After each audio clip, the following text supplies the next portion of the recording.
bleed green? Are you an ultimate Eagles football fan? Well, you're in the right place. Ready?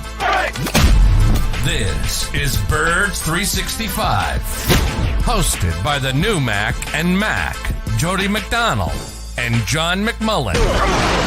Here we go! Who collectively have covered and talked about more than 50 plus years of Eagles football. Kick off your day with Birds 365.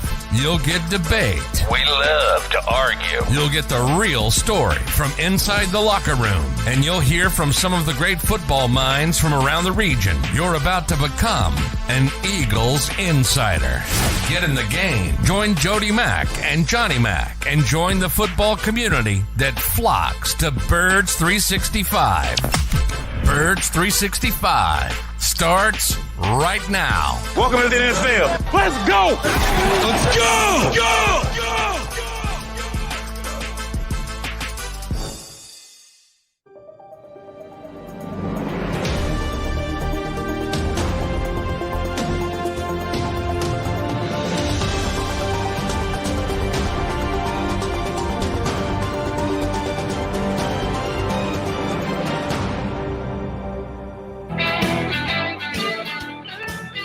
And a good chilly morning here in the Northeast. Birds fans, we appreciate you streaming in here to Birds 365. Hopefully everybody got their taxes out in the mail yesterday. A little bit of a reprieve. Didn't have to do it till the 18th, but I hope you did it yesterday. Don't need the tax man come looking for you. Mac and Mac are here to do some accounting for you today. And if we have to, we'll revisit cap implications for Jalen Hurts' contract. But it's a little bit more simplistic than that. 8 days to the NFL draft. I can do that accounting. Counting down to next Thursday when the Eagles get on the clock. Scheduled right now at the 10th and 30th picks. And both John and I are on record and saying we think they'll make picks, but we don't think they'll necessarily be at 10 and 30 because Howie likes to move in the first round, likes to move throughout the draft. So the draft will be part of the conversation today. But there were some other things that we're going to sink our teeth into. Guys who could be traded, guys who were traded yesterday, who at one point the Eagles had a lot of interest in, and a restructuring of a contract. We knew that Jalen Hurts got his contract extension done, which, oh, by the way, there's one report out there that said it's not exactly done just yet. There's still some I's that need to be dotted and T's that need to be crossed. Usually when you get an announcement like we did 2 days ago that it's a fait accompli and a done deal, apparently there's still a couple of things that need to be worked out. No reason for panic, Eagle fans, but a little slower on a mega deal than you're used to, but they should get that thing done. No, the contract restructuring I'm referring to is Jordan Mailata, which when you get a mega deal like Mailata got, this is, again, Eagles standard operating procedure, John, at some point for cap purposes, they restructure contracts. They do this with all the big contracts that they sign. It seems like they get a deal done, but then figure a way to reduce a cap year in an upcoming season. And they've done it pretty quickly with Jordan Mailata. He's just into his big deal, his extension from last year. Cap purposes, freeing cap space this year. Do we read into this that a transaction is coming, that the Eagles are going to be adding a player that they're going to have cap space for? No, not this specific move. This is just, business as usual for the Eagles. That's what they do. You don't need the approval of the player to restructure these types of deals. I say all the time, you give, option money up front and then you spread it out over the remainder of the contract. It's sort of what they do. Now, I'm sure that Jalen had part of it. This happened last week, by the way. It's not recent. Well, it's relatively recent, but it's just, the draft is coming up. You got to have room for the draft. June 1st is coming up. You got to have room for potential James Bradbury type players, potential trade acquisitions. But no, is it signaling something immediate? No, it has nothing. Okay, to do with but that. the Eagles right now, before the Mailata restructure gets figured in, at least on overthecap.com, the Eagles had the 6th most cap room in the National Football League in excess of $20 million. Now, I don't know if that factors in the increase in Hurts's deal, because this year on last year's rookie deal, we were scheduled to make 4 and change, high 4s, at least what's being reported. His first year will be a $6.1 million cap hit. So that's going to eat $1 million and change into the chunk of the $20 million they're under the cap right now. They're going to do it anyway. So it had to be done at some point. Release of information. You're not going to tie this to there's someone they're eyeing that they know they're going to need cap space for, and that's why they go ahead and do it now. No. Okay. As I said, more typical budgeting, remember, there's, cap space, there's effective cap space, there's, active cap spending, there's, the Eagles like to carry money over for the next year. There's all these little tricks that they do. And yeah, I mean, I don't know. No, it has nothing to do with an impending move. It has more to do with Jalen Hurts than anything else. As you're trying to figure out everything to do, and I shouldn't say that. Everything's a whole, whole pie, and they're going to add at some point.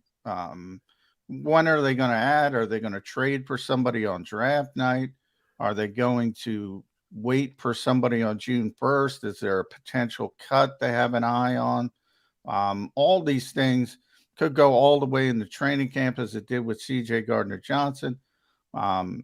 All these things factor in. So it's all, I don't want to say it's not meaningful, but it's not, I think, people get too caught up on A means B. A means, it's this whole big picture of sort of convoluted, altogether stew.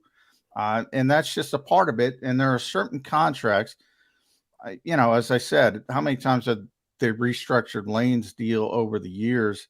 There's certain contracts that, they put together originally so they could restructure it down the road to keep doing what they do, which, is a bigger discussion. Some people think the credit card bill is going to come due at some point. Other people are a little bit more optimistic. I always compare it to the government. People talk about their debt spending all the time. Well, debt spending is not that big of a deal when nobody's coming to collect it. And that's the same thing in the NFL. It's a big deal when somebody's coming to collect it. But when nobody is, and it's even worse in the government because they're in charge and they just print more money if they need it. That hurts the average person, but it doesn't hurt them. I think your specific question, and correct me as I'm wrong, is this for some reason that they're going to acquire somebody? Right. No, this was already done. This was done last week. My buddy Jeff Carr, I love him. He asked me, did they restructure the contract? I said, yes, they restructured it last week. This is not impending. It's not immediate. There's no immediacy to it. So you don't think they're opening up space to acquire Budda Baker? No. They're, again, in a larger picture,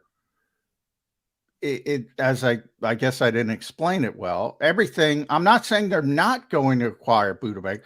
I'm saying they're not restructuring Jordan Mailata to acquire Budda Baker. They're restructuring Jordan Mailata and everybody else, and they structured Jalen Hurts' deal the way they structured his deal to have ability to do whatever they want. So if they like Budda Baker, they could trade for Budda Baker. If they liked Allen Robinson, they could have traded for Allen Robinson. If they liked Dalvin Cook, they could trade for Dalvin Cook. It's about the bigger picture. It's not about one specific move. And again, Budda Baker, with the hurdles on him, first Arizona has to agree to trade him. Right. There's no evidence that he's on the market other than he wants to be on the market. He's under contract for 2 more years. They like the player from all indications, but he's got no more guaranteed money on his deal. So from his perspective, basically what he wants is, I want guaranteed money and probably an extension. Not probably, definitely an extension. And probably a raise. And probably a raise.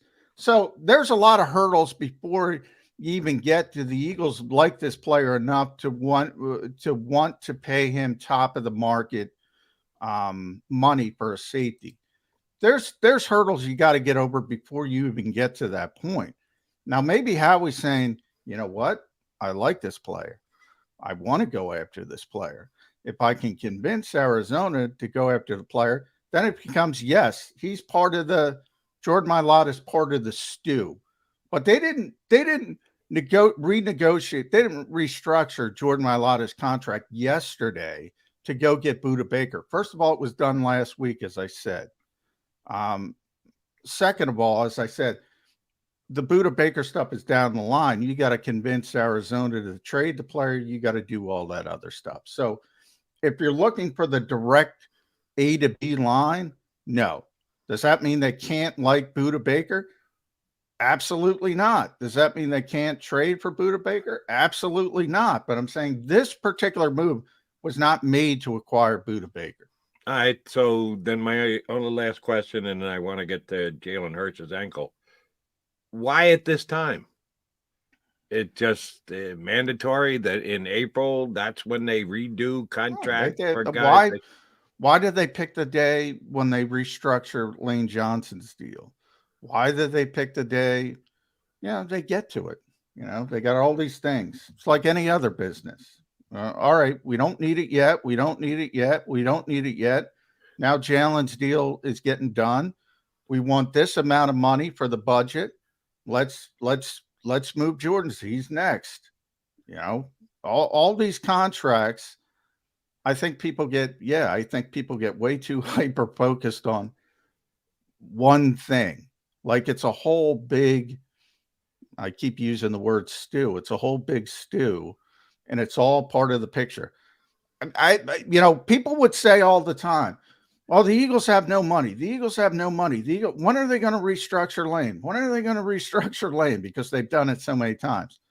I don't know. And then one day pops up and Field Yates says they restructured Lane Johnson because he usually gets it first. So just wondering about the timing of these things. Maybe the Eagles understand it and we don't, and they have a rhyme and a reason on why they do it when they do it. I get your line of thinking of it's all just one big happy stew and it gets done when it needs to get done. I guess I just don't follow what dictates when it needs to get done. All right, Jalen Hurts got a $255 million contract extension, making him the highest paid player in the history of the National Football League in average annual value. And then the next day it comes out that he's had ankle surgery, that they needed to do a cleanup on hardware from when he hurt his ankle in 2018 as a member of the Crimson Tide. He still had hardware in his ankle from 5 years ago. Now, this one I could probably figure out and just conjecture because Jalen hadn't told me. The Eagles aren't going to tell us. They wanted to have the contract done before they announced that he had this surgery. And they are describing it as a minor procedure, but surgery is surgery. It's not the same surgery as when you or I were kids. The medical advances have come a long, long way. But anytime the word surgery is attached to a medical procedure, it does give you at least a second of pause. They hold off on announcing this because they wanted to get the deal done first, John. Is there any level of concern whatsoever that Jalen Hurts had his second ankle surgery in the past 2 off seasons? No, I mean, as you mentioned, it's from an injury he had at Alabama. That's how far away it was. And they put in hardware, as they say, to sort of stabilize the ankle. And he got back in about a month, I think was the time frame at Alabama, trying to get on the field. My guess is they weren't going to take it out, and he started having some problems with it, and maybe feeling a little bit. And they said, "All right, let's take the stuff out." To me, that's a positive sign. That means the ankle's okay, and it is minor surgery, as you're right. That's kind of a minor surgery. The old joke is it's minor to everybody else, but not the person undergoing the surgery. Exactly. But from a football player standpoint, yeah, it's maintenance. Even when we talked about Isaac Seumalo, it was a big deal when, there's two operate when you have a Lisfranc fracture. There's two operations. The first one to repair it, and you put the hardware in. The second one to take the hardware out when it's repaired. And it became a big deal when it was revealed he had the second surgery, because nobody's doctors, but I mean, that's the conventional way you treat that particular injury, which is pretty serious injury. And when it was revealed they took the hardware out, everybody made a big deal out of it, but it wasn't really a big deal. Again, relatively speaking, minor surgery for people who aren't having the surgery. That's what I would call this, maintenance surgery, whatever you want to call it. I did, Jalen was back working out like within a week, whatever, really quickly, 10 days, something of that nature. He's going to be there April 24th. You mentioned his contract. All that has to do with basically him showing up to sign it. He's probably taking a little bit of a vacation, as much as he does, before he's got to be. The Eagles don't start off-season work, 32nd team in the NFL, until April 24th. Everybody else started this week. So when he shows up, he'll sign the deal, and we'll get to talk to him and all that good stuff. So it's agreed to terms at this point. But getting back to the surgery, yeah, I mean, I wouldn't be worried about it. I'd be more worried about the surgery he had when he got hurt against the Giants on his other ankle. And he showed up after the Tampa Bay playoff game in a walking boot. If you're continuing to have issues with that, I'd be more concerned, but there's no evidence of that.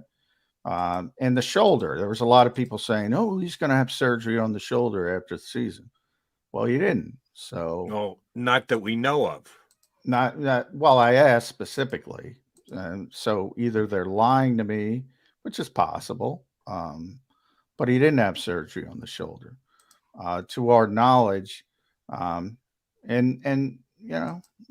he plays a dangerous sport, and he plays it in a way, and that's the big concern, where he's more susceptible to getting hurt.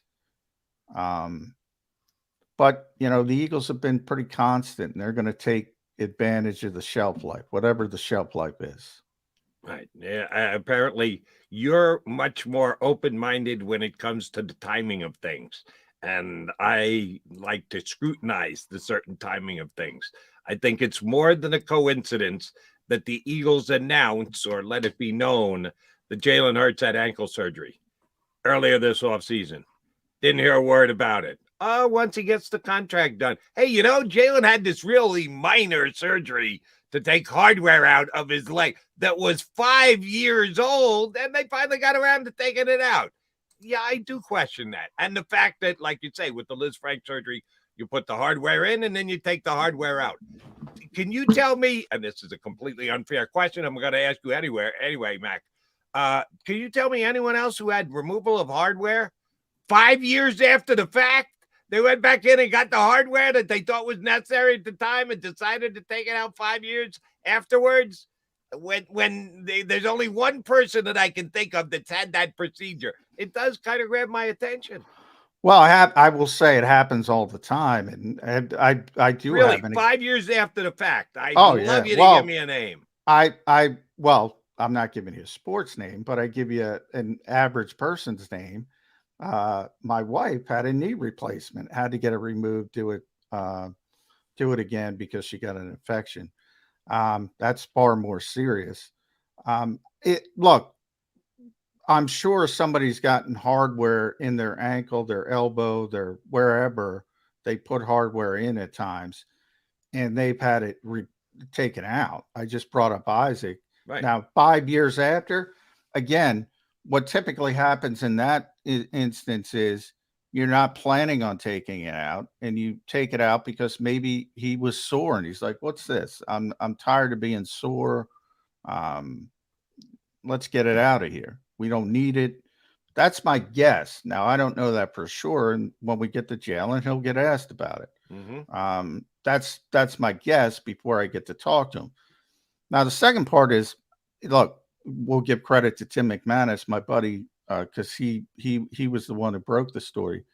The Eagles didn't announce this. Now, Tim's not going to tell me his source, and he shouldn't. Right. We're not allowed to do that. So maybe it was the Eagles. Maybe it was Jalen's camp. I don't know. But the Eagles didn't announce he had surgery. Also, the surgery was in February. Again, when we were just talking about the myelota extension. Again, people, I think, get hyper-focused on, well, they saw it yesterday, but it didn't happen yesterday. Now, that's a much closer. It happened the week before, but it didn't happen on the day most people saw it. Same thing with Jalen. People say, it happened in February.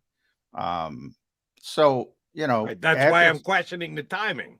And after the season, credit to Timmy Mack for getting the story. I get it. You're questioning it did the get timing. out at this time, and if you don't think that McManus was able to get that information because someone decided now was the time to let this information out, then I know you're a better reporter than that. Well, no, you're questioning the timing. I'm saying that the actual surgery happened in February after the Super Bowl, right away, essentially. Well, that's what I said earlier, previously this offseason. But as far as the timing of when it was released and who released it, well, yeah, I get the conspiracy theory of that, but how is it going to affect the contract? It's not going to affect the contract at all. I'm saying that because the contract was over and done, they didn't want this information getting out before they got the contract done. Now that the contract's done, we'll let this information get out. My question is, who didn't want the information out, and why didn't they want it out? Either side could have felt that way. They didn't want why? That's what I'm asking. Why? What is the big deal? Football players have surgery all the time. In other words, are you saying the Eagles or Jalen's camp is afraid of, I don't know, the reaction of fans questioning because he had minor ankle surgery? Sure. That they shouldn't pay him $255 million. You know this better than I do. The Eagles can be controlling. The Eagles can be sensitive of the way certain things about their team are covered and put out there by the media. Oh, I absolutely know that. I know that firsthand. I'm saying in this particular instance, I don't see, nobody cares. But when I put out stuff, why do the Eagles care about the way John McMullen or Chris Franklin or anybody else covers their team? They shouldn't care. They should just go along with their business, do it. Yet they do. Yeah, but you know how I can tell? Because I get a text message inside of 10 seconds. Yeah. I didn't get a text message inside of 10 seconds. So I'm not, in other words, when Tim's story broke, I didn't get a bunch of Eagles people trying to, this is not serious. This is blah, blah, blah, blah. Well, but you don't know if Tim did or didn't get a text message, do you? No, what I'm saying is we all do, Jody. In other words, when somebody breaks a story that the Eagles don't like, there is a very, very quick mobilization, I shall say, that they want to get their spin out. So if insert name says it, they'll say, this is the reason that blah, blah, blah, blah, blah. That's where I know, they want to control things. In this particular instance, and again, Jalen's going to ask all these questions next week. So everybody's going to get all this information. I mean, we all know Jalen by now. He's not going to give you a ton of information, but he's going to get asked 9 ways from Sunday about what's going on with the ankle. My assumption is he's going to shut it down pretty quickly and say, it was bothering me, it was sore. Let's get it done. Let's get it over with. Let's get it ready. Let's get ready for next year. And that'll be it. And it'll get blown out of, it'll get turned the page on very, very quickly. When the Eagles, like the Carson, the gang of whatever, I was at the Super Bowl, however many reporters, when our buddy Joe Santoliquito story came out, that's the kind of thing. There's a quick mobilization that they're very, very concerned about. I didn't get that on this, is what I'm trying to say. Probably didn't say it as succinctly as I should have. Then maybe Timmy Mack just got a piece of information that nobody else was able to get. If you think there is absolutely no coincidence between Jalen having had surgery 2 months ago, he signs a contract extension, and then the information comes out like days thereafter. If you think that's complete and total coincidence, okay, maybe I'm a little bit more skeptical. Well, then I'll say, and we got to get to Mike Gill. I'll say, then why didn't they wait 10 days? Why didn't we wait 2 weeks? Why didn't they wait a month? Are they that dumb to go, all right, we signed the contract, now let's leak to Tim McManus about this ankle surgery? I mean, if they're that concerned about it, why don't you wait eight weeks? Why don't you wait 7 weeks? John McMullen, you're the reporter. I'm not, but I know for a fact this has happened. Sometimes someone gets information, they run it by the source, and the source says, listen, I can't confirm it with you today, but if you have some patience, I can confirm it within a period of time. And you hold off because you want to stay in the good graces of what your sources are. And then they give you the go ahead. Yeah, go ahead with that story right now. You know that happens. And maybe that was the case that McManus was in and was told, listen, you might have the story, but if you hold off on this another couple of days, we'll give you that much more information on it. No, Tim's not holding off. Tim's not holding off. I'm not holding off. McLean's not holding off. Now we'll contact him and we'll say, look, is this true? But no, nobody's saying, oh, hold off to the contract. No, ain't happening. I know Tim really well. Ain't happening. Ain't happening. So you've never been asked by a source to give me 24, 48 hours. You've been asked. People will say, give me 24 hours to, come back with an answer, because you can't. Well, this is too complicated. We should probably get to the break. But you can't, like in Joe's piece. Joe's was a really big piece. The Eagles were upset that Joe didn't give them enough time to come up with an answer, because you can't just ask people. You just can't ask PR people to say, they don't have that kind of power. They don't have that kind of gravitas. They got to go talk to Howie. They got to go talk, in some cases, to Jeffrey Lurie. And that takes some time. And yeah, you might give somebody 24 hours. I wouldn't even say 48, probably 24 hours, and say, all right, my deadline is such and such. And then you'll put in a team decline comment, but you give them a chance. That's what you do. You give them a chance. You're not holding off. You're just giving a chance to comment on a particular story. But Jody, this is not that important. This is minor surgery. This is not something where you say, oh, I have a minor surgery story. Can you confirm this or deny this? And you got to run it up the chain.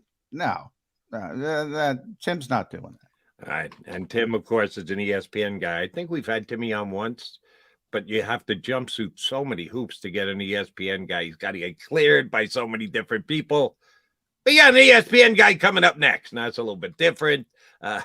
He is technically an ESPN guy, works for ESPN Radio 97.3 down the shore. Yeah, we get him whenever we want. He's good enough to come with us all the time. Mike Gill up next, our early Wednesday guy here on Birds 365.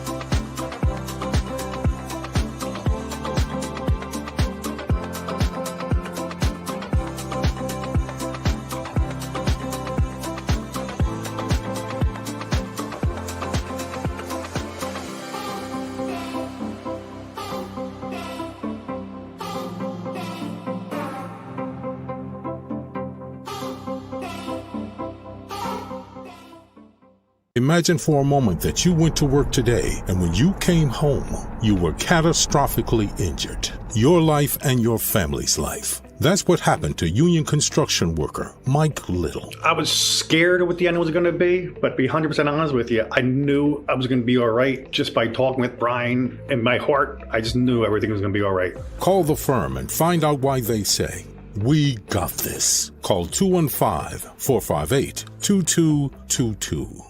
Heading down the shore. Have a ball once more. Here, imaginations run wild and time stands still. Because here, you can find the best of the Jersey Shore, all on one 5-mile island. So leave the old you behind and get lost in the woods. Wild, wild, wildwood days.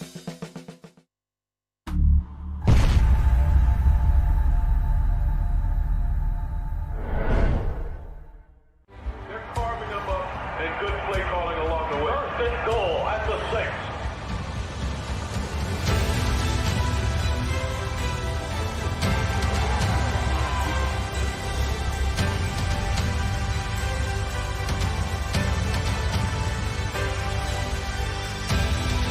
On the field of life, First Trust Bank is there for you. Champions on 3. 1, 2, 3. Because Philadelphia dreams deserve a Philadelphia bank. Go to get your game on. Go for the beers. Go for the cheers. Go for the hit and the hits. Go for the stakes and the stakes. Go to get your parlay on. Go to get your party on. Go for the scene. Go for the screens. Go for the gallery.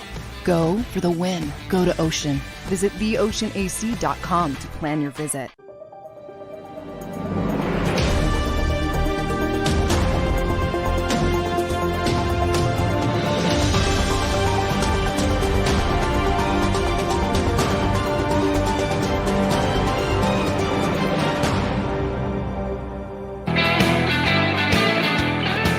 You got your Maga Mac guys here on Birds 365, and we got our buddy from down the shore, ESPN 97.3, the host of the Sports Bash, Mike Gill. All right, Gill, what shirt you got on?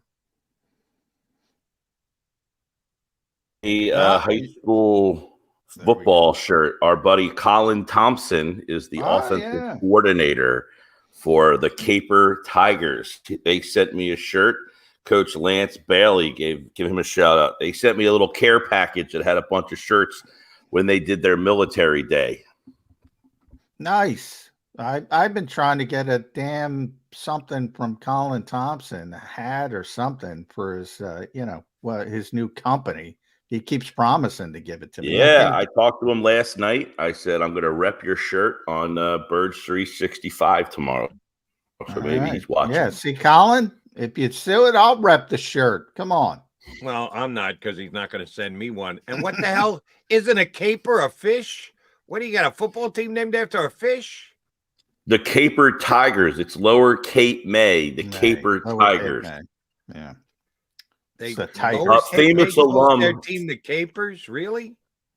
The famous alum would be Matt Caesar, former Villanova. Matt Caesar, Chicago Cub, right? Yeah. World Series champion, Matt Caesar, and Villanova national champion. For the football team. He was a dual sports star down there for the Caper Tigers. He was Bo Jackson for the Caper Tigers. Learn something every day. He had a cup of coffee with the Phillies in camp. Did he? I remember that. In the COVID year, I think he was down there in spring training. Nice. Did not all come right. north Some with Lower Cape May knowledge. Nice to have it. Where should we start, Jody? We were just talking about that. Now, Mike knows. Here's an interesting part. We were talking back and forth about the timing of the ankle surgery. And if the Eagles wanted to hide this information or not, or whomever, maybe Jalen Hurts' camp.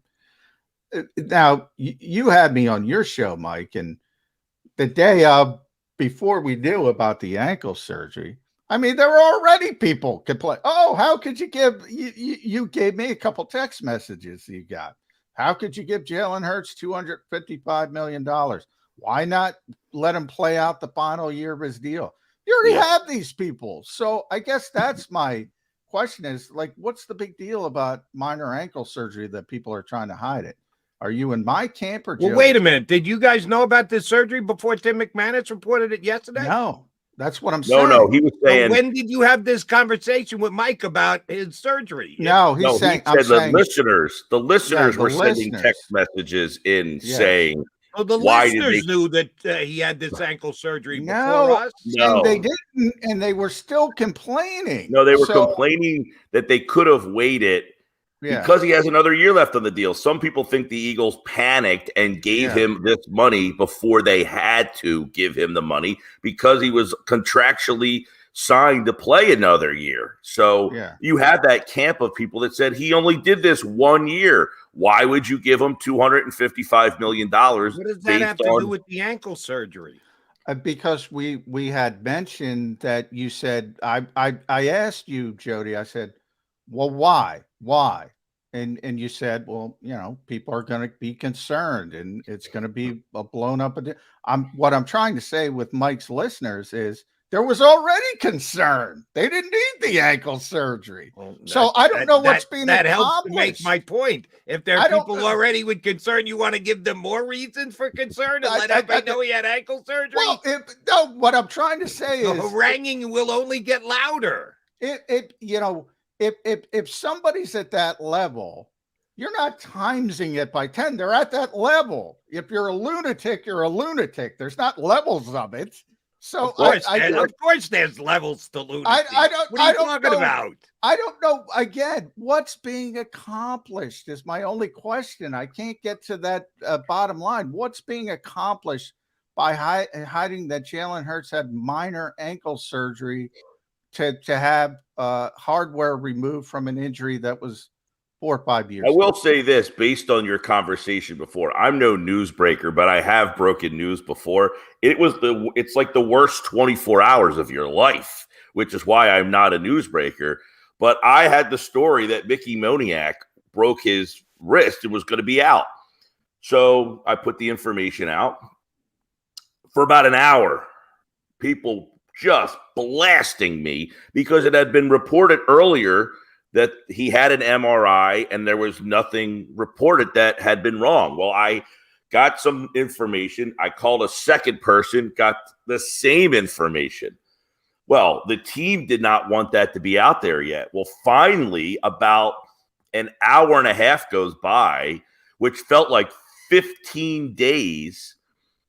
Jim Salisbury did confirm that I was correct with the story, but the team did not want the news to get out, I guess, at that time, because they had to make a move, you know, it was before the season started. If you remember, Mickey got hit in the hand in a preseason exhibition game. Right.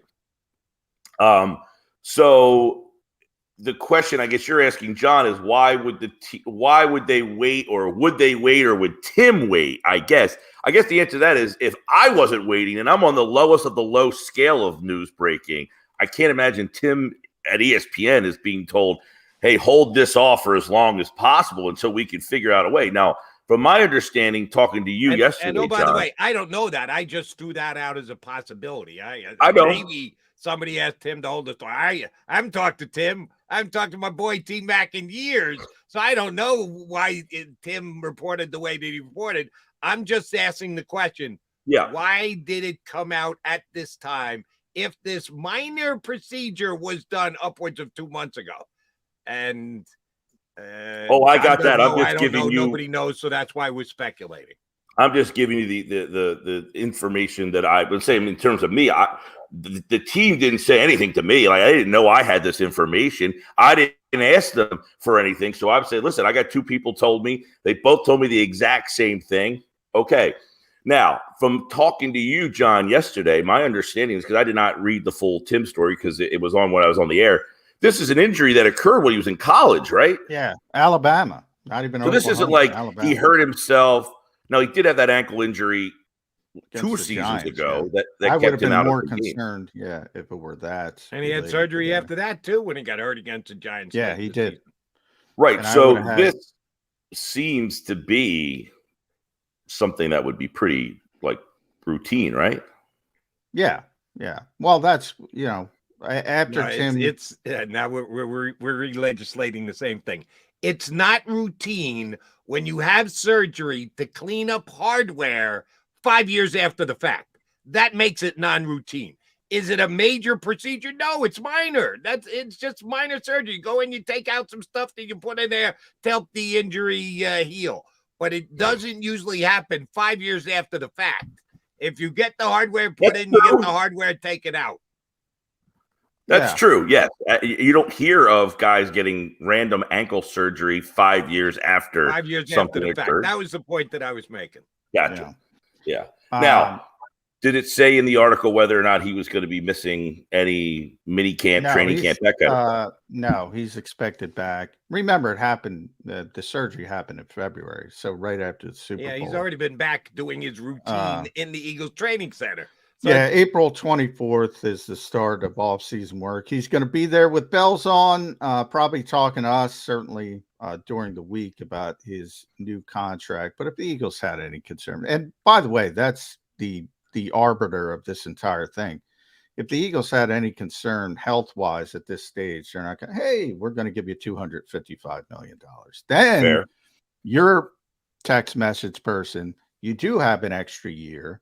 There are more concerns health-wise if you have a significant, say, degenerative condition or something. I will say, John, yesterday, a lot of these text messages followed up saying, now that I've seen the breakdown, admitting now they love it. Now they love it. Well, I think the thought was, see, you have this camp of people that feel like when you pay the quarterback, the team is now in peril. You can no longer improve the team.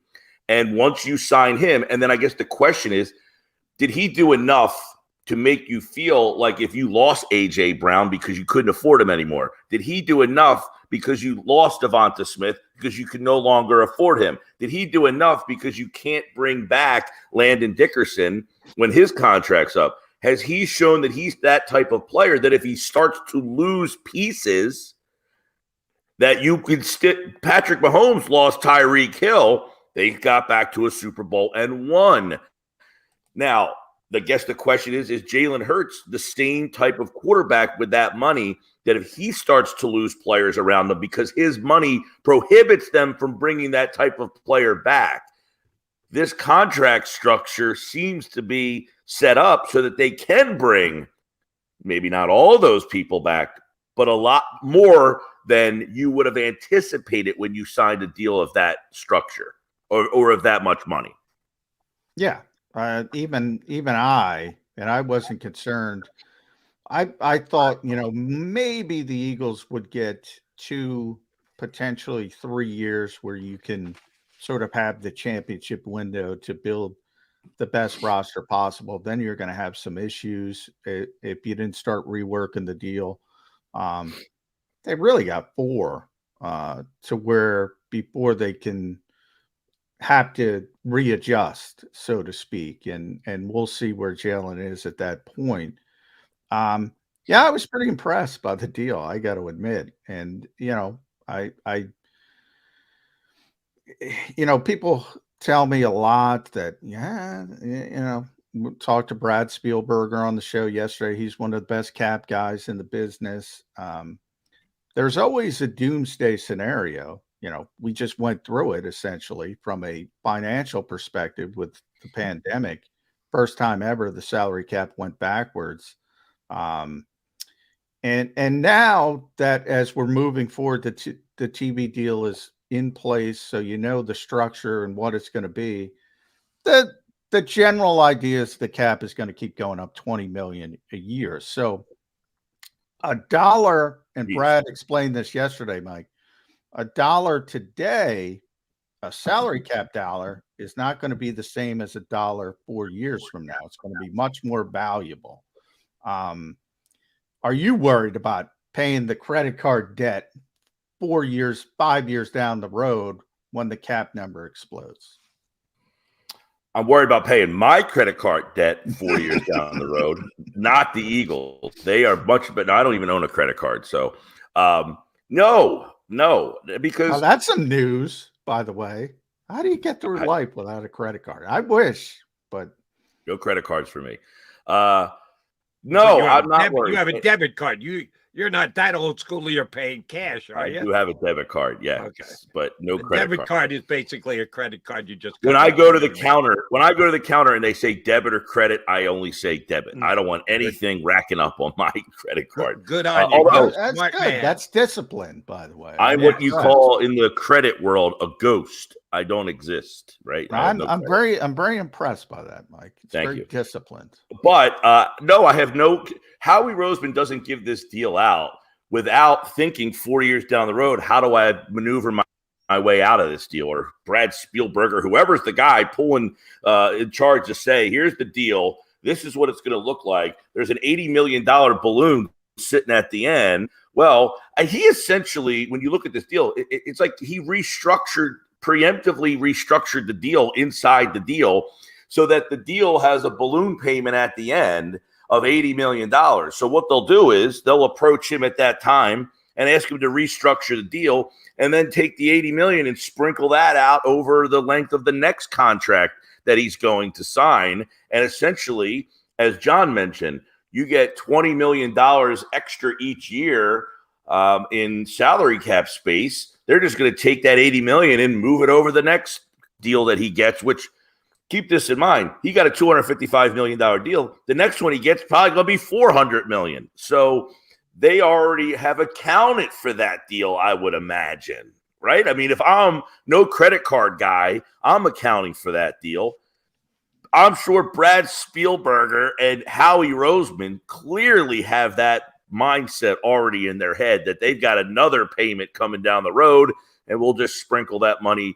You know, John always brings up Roseman has the best job ever. He can do these things without fear of it blowing up in his face and getting fired.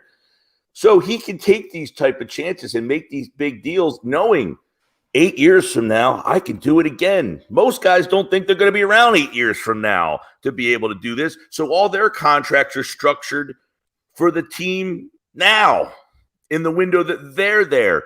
He's able to structure deals for now and 8 years down the road because he knows he's going to be there 8 years down the road. It's a heck of a way to have a job, isn't it? Job security is a really nice thing to give you flexibility to do things the way that you want, and how he's earned it. So more power to him that he's in the trust position that he is with Jeff Flory. All right, we still have you scheduled again next week for your usual Wednesday spot, but we got to get your read on the draft, even though we're more than a week out. Do you think Jalen Hurts' contract extension affects the way the Eagles look at this upcoming draft, even in the smallest of ways? Well, then, Jody, if you are pontificating this morning about the timing of the ankle news, wouldn't you then say, well, they brought Paris Johnson in yesterday? Does that show you that they're looking in that direction? I would answer your question as a no, though. I don't think it means, hey, we signed the quarterback, now we need to protect him with a guy at number 10. Paris Johnson, Peter Skronsky is the guy we kept hearing. Now, yesterday, Johnson comes in for a visit.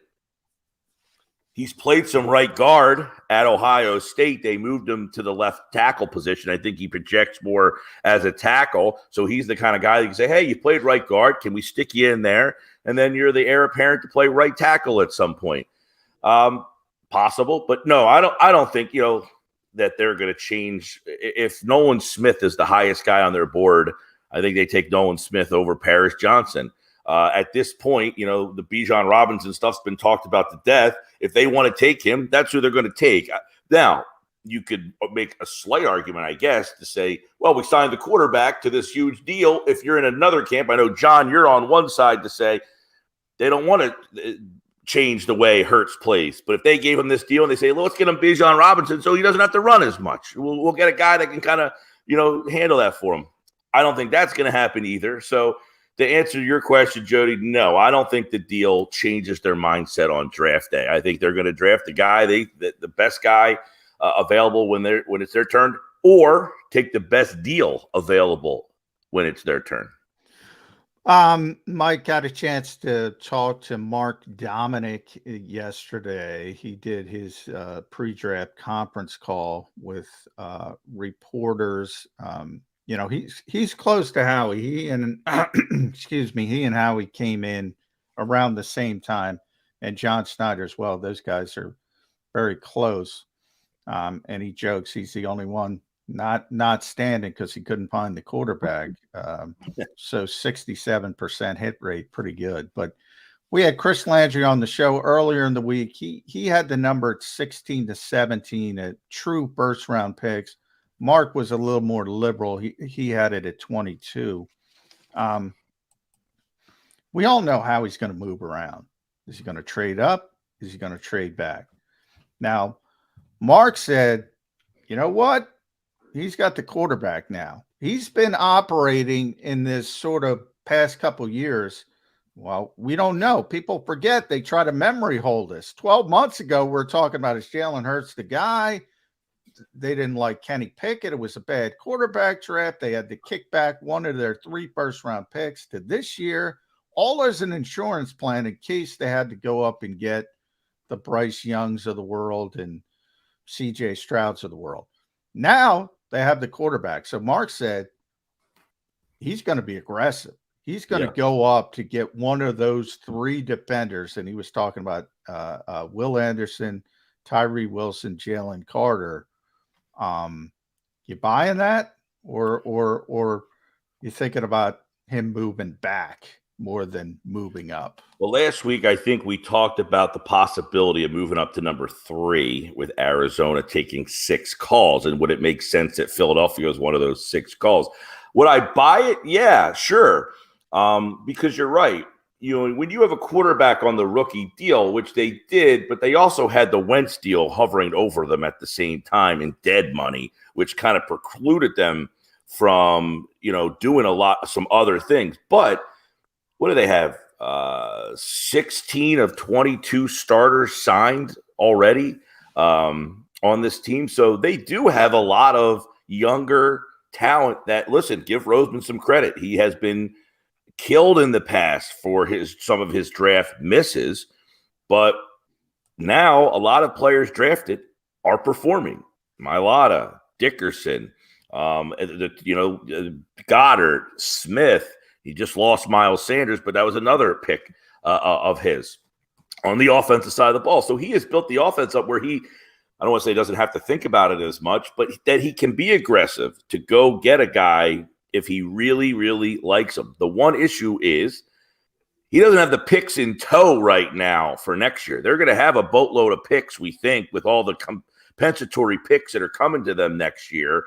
So if he's going to make a trade on draft night with picks for next year, it's going to have to be the ones that they already own. They can't give up an imaginary pick that they don't have yet. So do they have enough ammo right now to go from 10 up to a player? How far? 3? Probably. But what will that leave them with in this year's draft? If they want to do stuff with next year's draft, they're going to have a lot of picks, but they're only restrained to the picks that they actually own currently. So that will make it a little interesting. But, if Jalen Carter starts to get to 5, 6, I wouldn't be shocked at all if they said, let's do it. That's the guy. Let's go out and get him. All right, Mike, got to get you tied down on the running back position. Rumors out there that the Eagles could have interest in Dalvin Cook. The sports betting books are putting out odds on where Dalvin Cook could land, and the Philly name always pops up on any of the viable players. The Eagles could trade because Howie Roseman likes the deal. I don't get this a little bit. People are saying, well, we can't use the 10th pick in the draft on a 22-year-old projected to be the best running back in the draft in the last 5 years.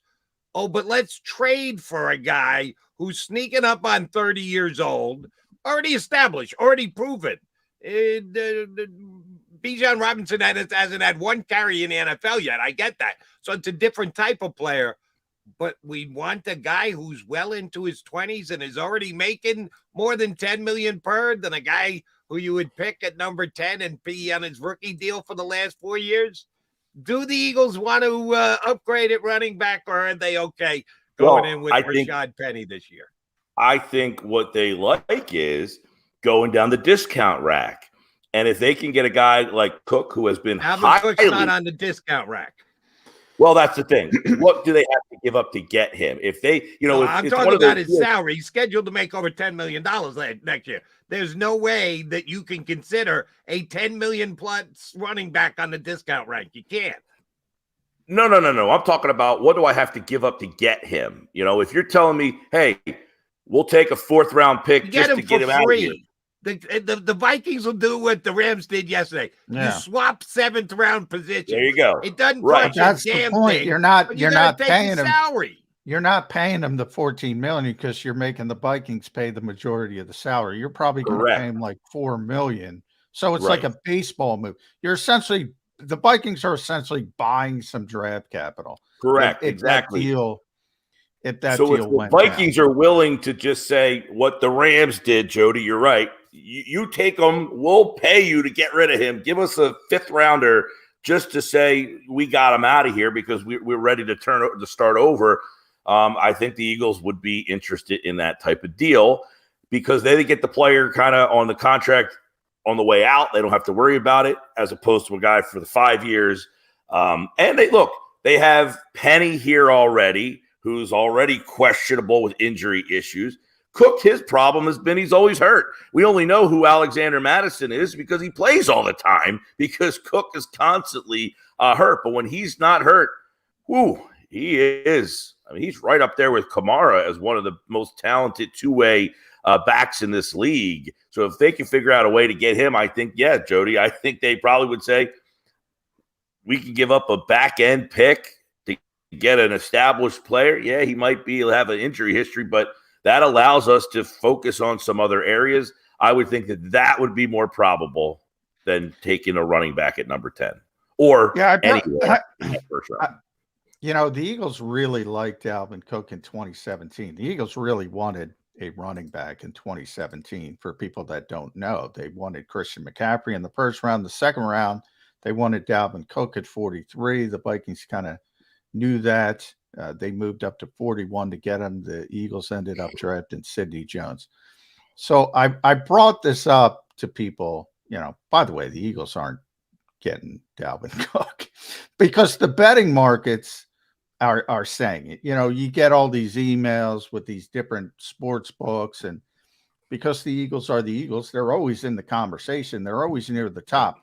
One of them said the Eagles were the favorite to get Dalvin Cook. The other one said they were the second favorite. I'm sure you got these emails as well, Jody. Probably you as well, Mike.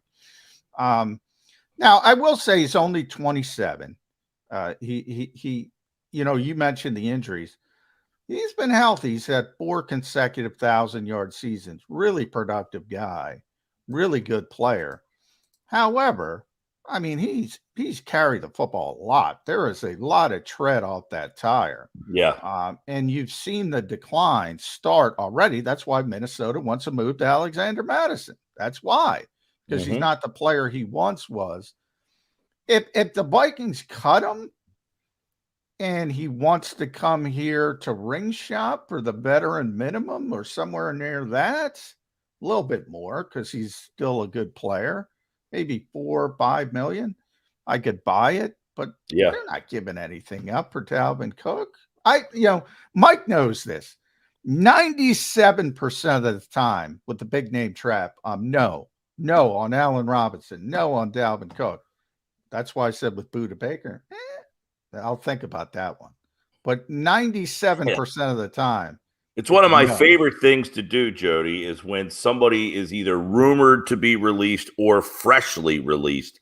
When I get John on at that moment to say, big name just got released, because you're right. The betting markets know the Philadelphia fans are so passionate and somewhat lunatical. Is that a word? Go with it. A lot of lunatics to that they will go out and put money on. The Eagles are going to get. I mean, you take a player like Ezekiel Elliott, who they don't even like. But I couldn't say no fast enough on Ezekiel Elliott. Right. I think I called up Mike to get on the show earlier just to say no on Ezekiel Elliott. The Budda Baker one's funny. I mean, I'm sure. I don't know if you guys saw the clip with him on with Kay Adams yesterday. I guess it was, where he's like, "Man, I like that coach in Philly. I mean, he is putting out all the nuggets. No, but Mike, that was from the Super Bowl.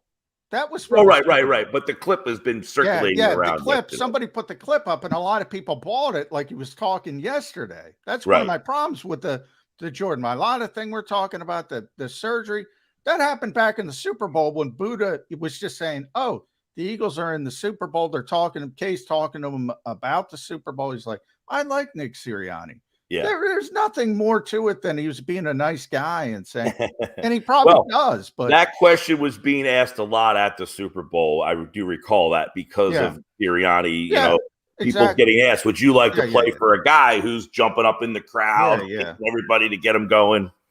Yeah. So Budda likes Nick Sirianni, but doesn't like Jonathan Gannon. That's not good. That's not good from an Arizona perspective. That could. But where are people getting he doesn't like Jonathan Gannon? He wants more money. He wants guaranteed money. He took shots at the organization, John. When he asked for more money, he did take shots. He didn't just come in and go, "Listen, I'm the best safety in the National Football League. I need to be paid the top dollar." No, he took shots at the organization and the way things have been run. Well, the owner's a disaster. The owner hired Jonathan Gannon. The GM's gone, but that's the point. What the organization he's talking about, Cliff Kingsbury, is Steve Keim, they're gone. It's now Monty Ossenfort and Jonathan Gannon.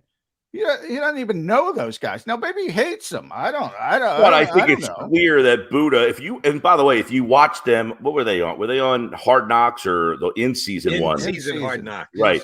Baker is a very passionate and just outspoken type of player. Well, that's another reason. He is a leader. He is a and you can tell that team's just not good enough right now. And I think that frustration boils over as well, is that I'm on a team that's rebuilding. It's not good enough. I don't have guaranteed money. Get me the heck out of here. I think his personality is, we talked about last year with CJ Gardner-Johnson, people were worried about, he was so boisterous. We never really saw that on the field. Like, Budda Baker is the same type of, he is very boisterous on the field. He's also very boisterous off the field. And you saw him in that video, in that TV show. They really found his personality, and his personality is passionate. That dude wants to win, and I think he understands they're not ready to win anytime soon. I mean, keep in mind, you sign the quarterback, so now you're stuck with that deal because they didn't have Roseman structure the contract there. So they gave him a deal where they're going to be stuck with that kid. And he's not even ready to play for half, if not more than half the season. The backup quarterback's hurt as well. They're basically going into the season with the third string quarterback. So if you're Budda Baker, you're already going in saying, we got no shot this year. Yeah, probably. And, from that perspective, maybe Monty and JG are like, we're not ready. And by the time we are ready, Budda won't be a big part of it. So maybe that helps the Eagles down the road work out a deal. But all I'm saying is I have no idea if Budda Baker doesn't like Jonathan Gannon or does like Jonathan Gannon. I know he's upset with his contract, and that happens all the time with veteran players. The guaranteed money runs out. You want a new deal. Well, with just happened with Darius Slay. You just talk about a new GM. Would they be boisterous enough to say, this wasn't my quarterback? I'm drafting my guy. We'll cut this guy. We'll take the dead money and move on. That would be they let the last quarterback, the last coach do that. He came in after they used the first round pick on Rosen at number 10. He goes, no. That's your quarterback. Screw this. I want to take Kyler Murray with the number 1 pick. So they let the last coach do it. So why wouldn't they let Gannon do it if he wanted to? Well, that's what I'm saying. Like, if they just said, listen, because how many teams are taking dead money on now? Now, this would be a monstrous amount of dead money with Kyler Murray. But it would be that would completely rock the draft on that night. Nobody thinks they're taking a quarterback. But if they took by the way, I'm sure that's what Jeffrey Lurie played into when he was trying to get Jonathan Gannon to come back and saying, hey, dude, you don't want to jump into this dumpster fire that is the Arizona Cardinals. Stay here. I'm going to give you a big raise. Be the and you're going to be a head coach down the road. That's probably the sales pitch. And by the way, Jeffrey admitted, yes, he did do that, not the pitch, but he tried to get Jonathan Gannon to come back. at the league meetings. That was probably his pitch. Look, Bill Bidwell's he's not going to allow you to take on that dead money if you don't like a player. He's not going to allow you to do things. He's basically, you saw that NFLPA report card about organizations and facilities. Cardinals were down at the bottom. They're charging players for food. They're charging players for food. Exactly right. So then you question Jonathan Gannon. Why the hell did you take the job? 32, baby. Only 32 of them. So you don't think if you're Jeff Lurie, you can't sell that? Come back and hang with us, and we'll pay you like a head coach.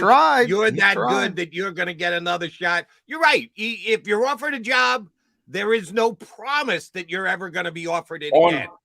On that note, by the way, and I think I brought this up to you, we'll go Seinfeld and bring it back to the beginning of the story here. Roseman was the most hated man, I think, in the history of I've been doing radio for however long, 20 years, I don't know, nowhere near as long as you guys, but that guy was probably the most hated figure in the city, period. Period. I don't even think there was a number two. People hated that guy. And I said to John yesterday, that guy has never had a rumor of leaving. No one has tried to hire him. He could easily say, man, this place hates me. I'll go to Detroit where they'll appreciate me. I'll go to Cincinnati. I'll go to Cleveland. I'll go to Buffalo. I'll go to this Jets. Never. The first chance. That doesn't happen much with GMs in the NFL, Mike. Give no, me a but I'm just saying, my point is a general manager changing teams in the NFL. Well, they usually get fired. There's guys who get fired, and picked up somewhere. Yeah. But John Gannon, they hated that guy, and he said, I got a job offer. See you guys later. You don't appreciate what I do. I'm out of here. Roseman has gone from the most hated sports figure in the town for a plethora of years. And yeah, he had to get the darkest tint on his windows. and now, again, like I said, the guy has never said, you know what? I want a new challenge. This isn't for me. This place hates me. This guy embraces it. He should be the most popular figure in this town, bar none. It's amazing the turnaround. This guy's turnaround has been unparalleled. I can't think of another guy who's close, Jody. You've been doing this longer than me. I mean, Norman Bremen was despised. Since him, I don't know that there's been a sports figure in Philadelphia that was hated more than Howie Roseman. And now, almost universally, tails stuck between legs all over Broad Street up there. Yeah. Well, if people memory hole stuff, Mike, they just forget it and they turn the page. Yeah. That's what I always bring up. It's no use bringing up hypocrisy to a hypocrite because they don't care. I have never been a Howie hater, and I have segments on my show where I invite people to text in to apologize to the man. I say free time right now to say I was wrong about Howie. And those people don't want to do it. They still don't want to admit that they hate it. No, they're going to use memory loss as a great defense. Mike Gill got to run. We ran over. Thank you very much for staying as long as you did. We will talk to you next Wednesday when we will be one day away from the draft. Look forward to that, buddy. Thanks. Thanks, right, Mike. At Mike Gill Show on Twitter, Sports Bash 2 to 6, 97.3 if you're down the shore. And he had a caper shirt on today. Next week, will he have a flounder shirt on? I think he's got to go back to West Virginia. But we're going with fish. I think he may stay in the fish mood. He may have a big bass shirt on. Mike Gill, tune in to find out. But we got a whole week to get to before Gill rejoins us. We only got a couple of minutes to go before Chris Franklin from NJ.com joins us. We're off schedule, Jody. We're off schedule. Stay right here with us on Birds 365.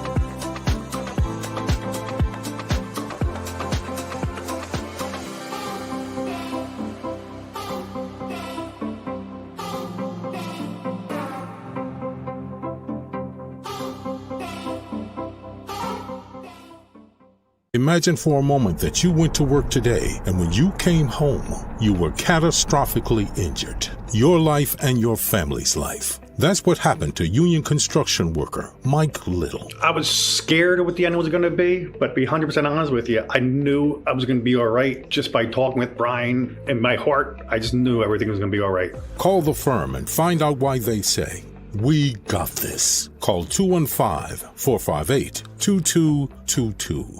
Heading down the shore. Have a ball once more. Here, imaginations run wild and time stands still. Because here, you can find the best of the Jersey Shore, all on one 5-mile island. So leave the old you behind and get lost in the woods. Wild, wild, wildwood days.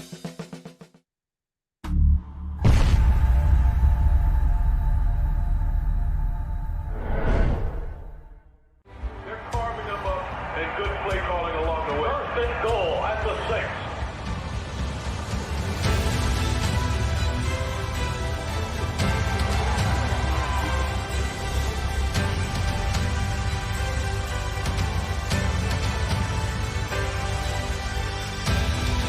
On the field of life, First Trust Bank is there for you. Champions on 3. 1, 2, 3. Because Philadelphia dreams deserve a Philadelphia bank. Go to get your game on. Go for the beers. Go for the cheers. Go for the hit and the hits. Go for the stakes and the stakes. Go to get your parlay on. Go to get your party on. Go for the scene. Go for the screens. Go for the gallery. Go for the win. Go to Ocean. Visit theoceanac.com to plan your visit.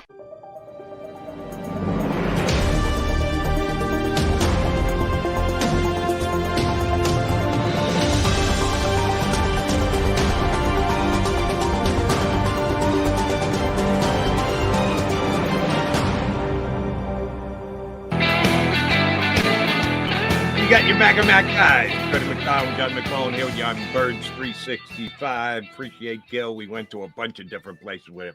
And Mike is malleable and does a nice job jumping around with us to whatever we're covering. I did disagree with him on one thing, though. And it all comes down to degrees, John. I'm not saying that Mike was wrong. I'm just saying I disagree with his look at degrees.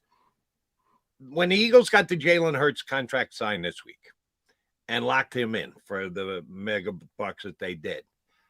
To say it'll have no effect on their draft whatsoever, I think is wrong. I think you have to. I think Howie Roseman is one of the best football executives in all of football. When you make as massive a move as getting your quarterback locked up for the next 6 years at buku bucks to just go, well, we'll draft the same exact way we did. No, you can't. That's not the way you build an organization. Every move you make is a domino effect. Every move you make affects your next move and your next move and your next move. In a capped world, it has to be that way. Do I think the Eagles rearranged their board drastically because they signed Jalen Hurts? No. Could there be tinkering? Could there be a different view? Could they value something a little bit more than they did before they got the Jalen Hurts contract done? Yeah, I do. I think you make that big a move. You dedicate $255 million and say, well, it affects nothing else we're going to do. I think that would be considered mismanagement. I think Howie's better than that. Well, from your phrasing, I'm going to agree and disagree. I think the deal has an impact on their drafting. But I think the part where I disagree, like, again, we're talking a lot about the immediacy of the moment. Like whether it was, I thought it was going to happen June 1st to June 10th. Whether it happened April 17th or June 5th, it was going to happen. And he already had his plan in place with the knowledge that this deal was coming. This deal's not a surprise. Like the date to us is a surprise. It's not a surprise to Howie Roseman, nor is the contract. if a schlub like me can come up with, well, it's going to be 48 to 52 with the help of, salary cap people who do this stuff for a living and are very good at it, and it ends up at 51. I mentioned leading up to the show so many times, they understand the budget. They understand the ballpark where the deal was going to be. So this plan was already put into place, Jody. So the part I agree on, yes, this deal has an impact on the way the Eagles are going to draft, but it already had. The actual agreements doesn't change things. Yeah, they're already. John, here's why I disagree with you. They knew the ballpark of where the deal was going to be. Did you have a clue? If I had said to you, John, here's the way I think the contract's going to look, and here's what I think the cap hits are going to be for the first 4 years, do you think you would have gone, yeah, Jody, I think you're onto something? When you said 48 to 52, which Joe Banner had said, I said, yeah, you guys probably got a pretty damn good read on this. If I had told you he was only going to count $6 million against the cap in the first year and $13 million in the next year and 21, you would have told me you're nuts. There's no way they'll do a deal like said that. That's the part. It was better than I expected. If anything, exactly. It's better. So you don't think getting the deal done has affected their draft? No, with the because fact that they've been able to do it the way they've done it. Because it's better than I expected. It's not better than what they expected. They know. They know. I mean, and I give Jake more credit. No one. I always like to give Jake Rosenberg because nobody does. They know that, and they knew before April 17th. And it's not like they put 6 different wildly gesticulating deals in front of Nicole Lynn and said, pick one. And one was, well, the cap number is going to be 35 and it's not going to be backloaded. And one is the cap number is going to be 6 in the first year and it is going to be backloaded. No, they knew. So what I'm saying, their philosophy isn't changing because the agreement was made. But where it changed was, and we've already seen this in free agency, Jody, where it changed was they knew this deal was coming. They knew it's a different phase of roster building, as good as they do their job. And that's why the Javon Hargraves aren't here and the CJ Gardner-Johnson and the TJ Edwards and all those players aren't here.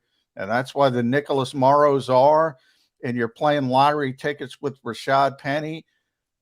What I'm saying is I agree with you that the deal changes their drafting philosophy, but it already changed it. They already came into the whole process understanding where it was going to be. So I don't think the actual agreement changes anything, but the contract changes a lot of things, if that makes sense. Right. But to use the guy you just brought up, CJ Gardner-Johnson, don't you think they had that deal done? Don't you think they had that deal done, that they put a good enough offer on the table for him? Yeah, of course. But then they didn't get it done. Yeah, but this is what Howie does better than most. Contingencies. I say it all the time. We brought it up. Allen Robinson. I saw somebody tweet. It was somebody from the 33rd team. Ari tweeted yesterday. The Eagles were really close to signing Allen Robinson. They were very close. He chose. The Eagles wanted him. He chose. He wanted to play for the Super Bowl champions. How ironic is that? Mm-hmm. They ended up crappy. The Eagles go to the Super Bowl. And the Eagles are thanking their lucky stars. Allen Robinson picked the Rams. However, as I often bring up on the show, and I brought up, forget about Allen Robinson. It was Calvin Ridley first. Then it was Christian Kirk. Then it was Robert Woods. Then it was Allen Robinson. If they get any of those players, Jody, A.J. Brown isn't here. Any of them. Howie's good with contingencies. At safety, it was Marcus Williams. Then it was Justin Reed. Then it was Honey Badger. And then they turned to the trade to CJ Gardner-Johnson. No, everything doesn't work out, but these are this is why the Eagles are good. And I hate when I give them too much credit because they get big heads. They're good with contingencies. They have these plans. They got plan B. They got plan C, because you're right. Guess what? You're going to want a player at 10, or you're going to want a player at 30, or you're going to want to trade down. and somebody else is got, like I brought up in 2017, the Eagles are sitting there at 43. We're taking Dalvin Cook. We're taking Dalvin Cook. We're taking Dalvin Cook. Then bang, Minnesota goes up and gets Dalvin pick 2 picks earlier, and you're stuck taking Sidney Jones. Didn't work out in that instance because of the injury. But they have these contingencies. They're already in the pipe, as we say. Right. But contingencies are different than a done deal. I guess where you and I are parting ways is you think that they knew exactly what Jalen's deal was going to look like. I don't know that. I think they probably thought they had a done deal with Robinson and Williams or whatever, and it didn't get to the finish line. So knowing something and getting to the finish line are two different things. They did get to the finish line with Hurts, but I don't know when they knew exactly what the contract was going to look like.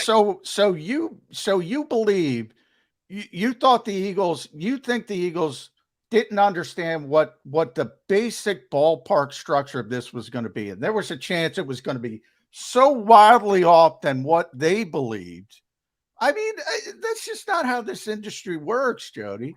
Your dad was a GM in baseball. He's got a good understanding of what the frameworks are going to be before these deals are done.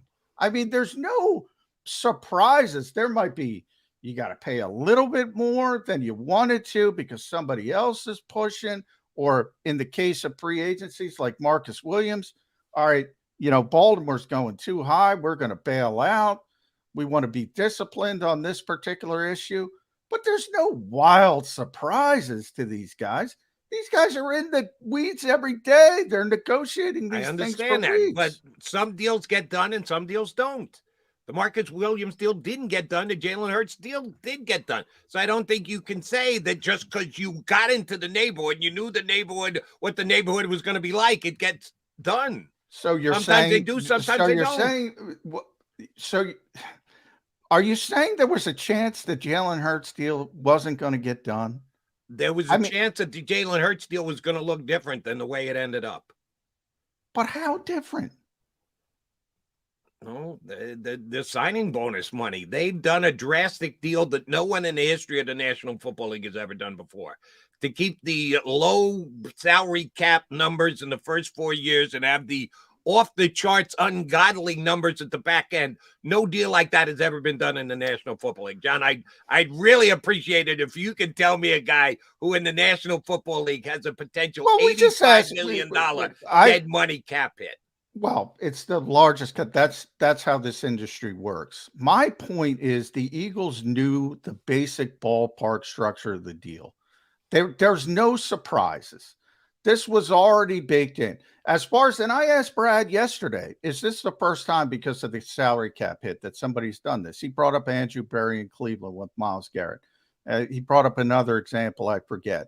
Now, obviously, as you go to a quarterback, it gets higher.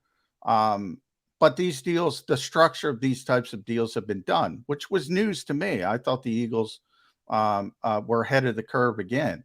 Evidently, Cleveland's done it, and I'll look back, and that Brad mentioned another team. I forget the other team he mentioned. But on the show yesterday, the structure of this type of deal has been done before. The Eagles just did it at a higher level because it's a quarterback.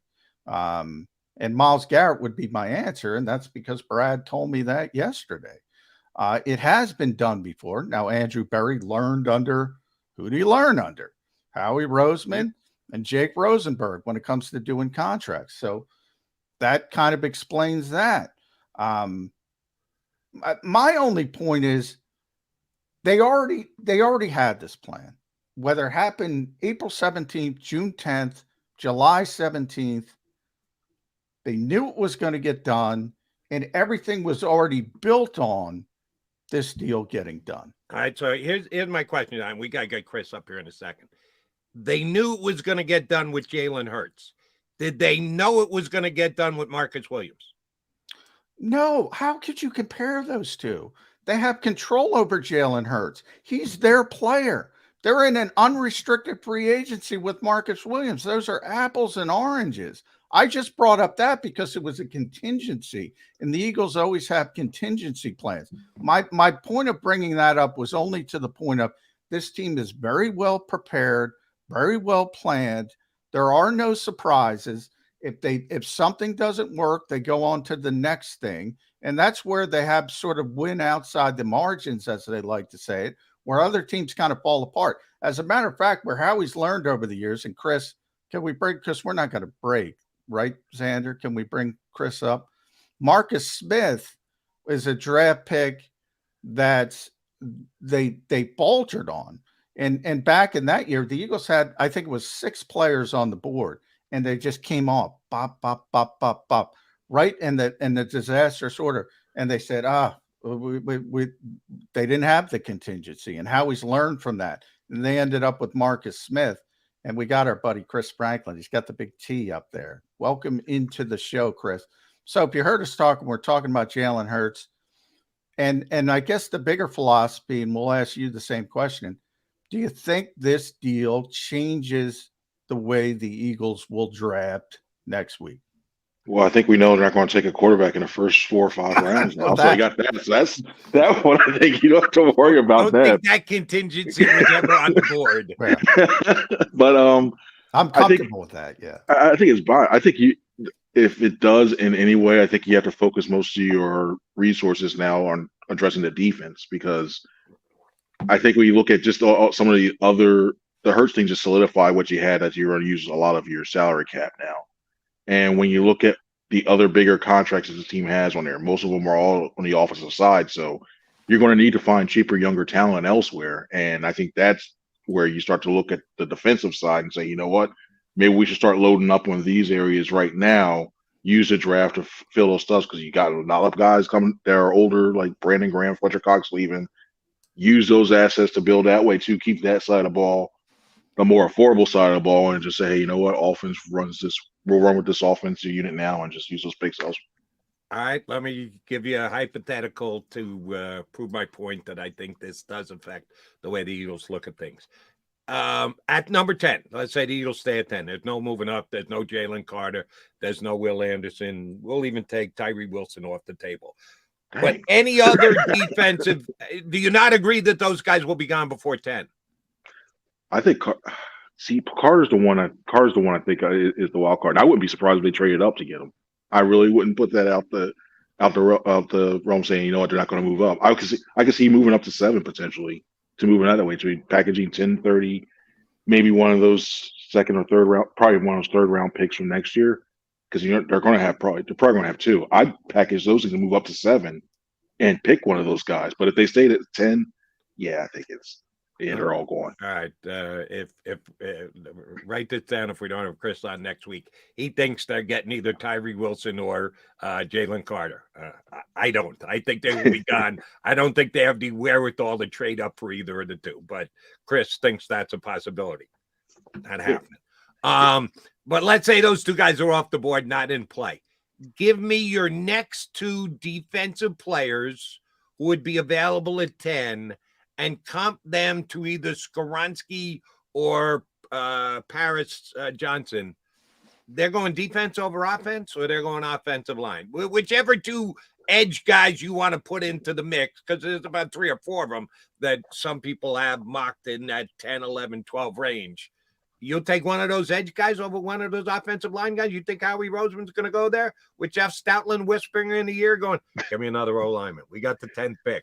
We need a superstar offensive line. You're going defense over offense, huh? I can see right now. I can imagine Statland's voice. Howie, you better take Skoronski while you have him right now. You better take him. You better take him. But me, I'm taking Nolan Smith. I really like what he brings off the edge. I think you can, because look at after 2023, you got a lot of questions of who's going to be your edge rushers besides Hassan Reddick, because Derek Barnett's gone. He's still coming off that ACL. Graham, you don't know if you're bringing back for another year.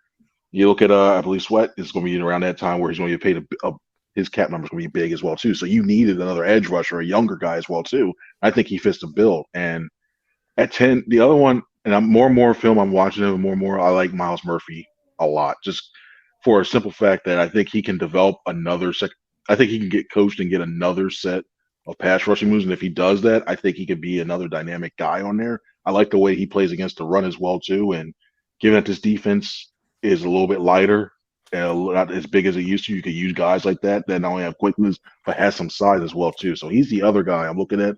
But at 10, I'm probably I'd probably stick with Nolan Smith. And then you compare it to Skoronski, I'm still like Smith a lot. I really do. I think you can find a good guard later on in the draft. And I think the Eagles proven that they've done that as well too. So I look at the dynamic parts. If you want him to be your starting left tackle or starting right tackle today, then I think you get Skoronski. If not, I think you can get. Yeah, I don't think he's going to be the starting right tackle today. I'm comfortable saying that. Just let me tell Chris this. By the way, we'll get a free plug in here for our buddy Rick Saratella. NFL Draft Bible. The print version is out. You know who he's got the Eagles getting at number 30, second first round pick? Miles Murphy. Yeah. As number 30. Holy mackerel. How great would that be if the Eagles could get one of the best? I think he's got Skoronski. Number 30. I think he's got Skoronski at 10. Yeah, see, I'm with Saratella. I think they're going offensive line and edge afterwards. Well, now, Chris was on the call. I mentioned Mark Dominic earlier in the show, and Chris was the one who asked him the question. So it's good we have him on. And Mark, who knows Howie pretty well, they entered the league, sort of had that sort of him and John Snyder, Howie Roseman. And they got pretty close. And, and Mark was like, he's probably more apt to go up and get one of those three defenders, one of them being Jalen Carter, the other two. I think it's he's not going to be able to get high to get Will Anderson. Tyree Wilson, sort of that middle ground. And he brought up, look, he's got the quarterback now. This whole philosophy over the past 2 years was the insurance plan in case Jalen Hurts didn't develop into what he has become today. I think people I've been using that term memory hole. This time last year, we were all like, I don't know if Jalen Hurts is the answer. They got to get out of this draft, get the extra pick, because Kenny Pickett, nobody else was worth a first-round pick. It was a terrible quarterback draft. Now all of a sudden you have potentially 4 going in the top 9. If he needed a quarterback, he'd be in a position to get the quarterback. But he doesn't need a quarterback. He needs to repopulate that defense, though. And Mark was like, you better go up and get one of those difference makers. I'm starting to buy into that. But I don't think he can get up high enough to get Will Anderson. Hell, I think Will Anderson might go to Houston. I think they're dumb enough to pass on a quarterback. But it's also it's lion season, too. We're full-fledged in lion season. We might have Mark out there lying. You're right. And start going, well, you know what? All those minds are going to start throwing out there going, well, that Houston stuff. If they decide, Davis Mills is their guy from here on out. Come on. If we all know the thing, bless his heart. I think that when you look at the whole entire floor, bless their hearts with that one. But I just look at overall. Anderson, I think, goes third, fourth. He doesn't fall to them in that way too. But I don't think there's that many after you get past, let's probably say 27, 28. There's not that many impact defensive guys that are going to be up there that you could put on this defense today and say, you know what, he's going to be a bona fide starter. He's going to be a star right now. He's going to be able to play right today. So if you want one of those defensive linemen, you're going to move up. And we know how he doesn't want to sit on his hands. I think either they're going to make a trade to move up on one of those picks, either 30 or 10. I just think there's a better chance, and most people think they're going to trade back at 30 because you want to get out of the first round. You don't want to have that fifth year option. I think there's a better chance how he trades up from 30 into the mid-20s than there is him trading up from 10 to 7 to get somebody, because the cost is that much more to move up that high in the first round. I think Howie will trade back in one and up in the other. We'll see exactly how it plays out. All right, I did read one of your articles this past week that I agreed with because you and I saw it the same. Why isn't Jarvis Landry the Eagles wide receiver 3 yet? I think it's a time where I look at what he can do, and I look at what he can bring to this thing. I think he's just waiting to see the opportunities.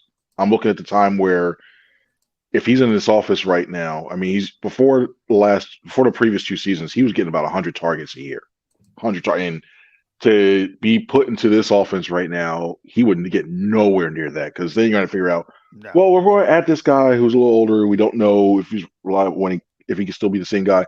Let's go take something away from A.J. Brown or Devonta or Dallas. And you're like, oh, crap. But if he comes in for the right price, he's willing to like take that role, and you can use him as slot guy A, slot guy B, whoever he would be. To me, in my opinion, I think he'd be the top better slot guy opposed to Quez Watkins. You can to appease him. You can go back and forth that way.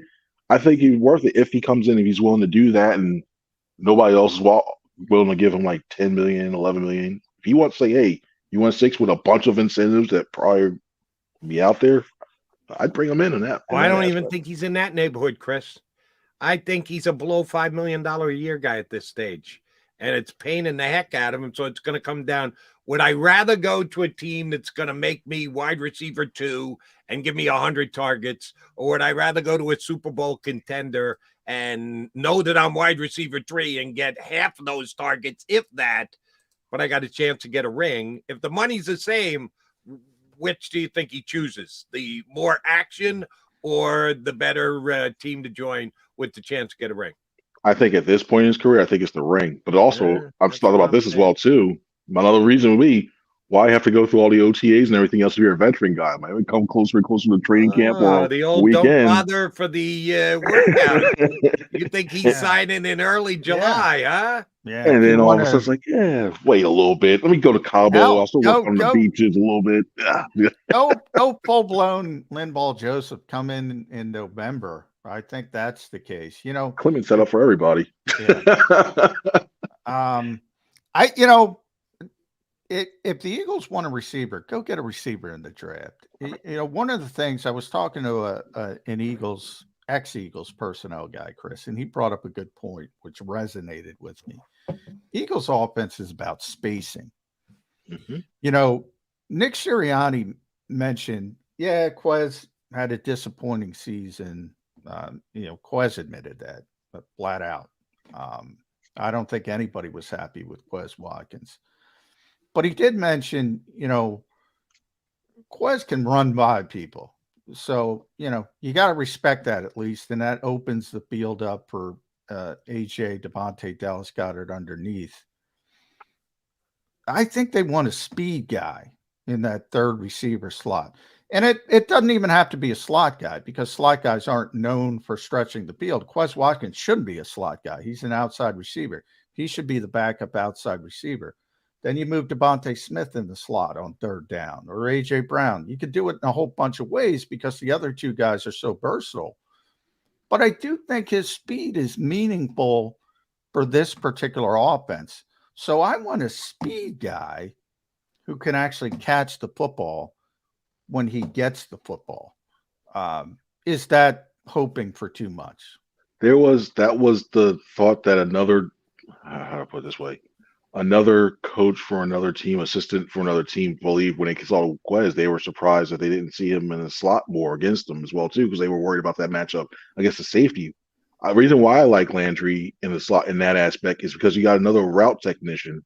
And if you place him, if you go trips on one side, and I got to realize, okay, I have to worry about either AJ going against on a fade run, one-on-one, and you're going to try to rotate a safety that way, too.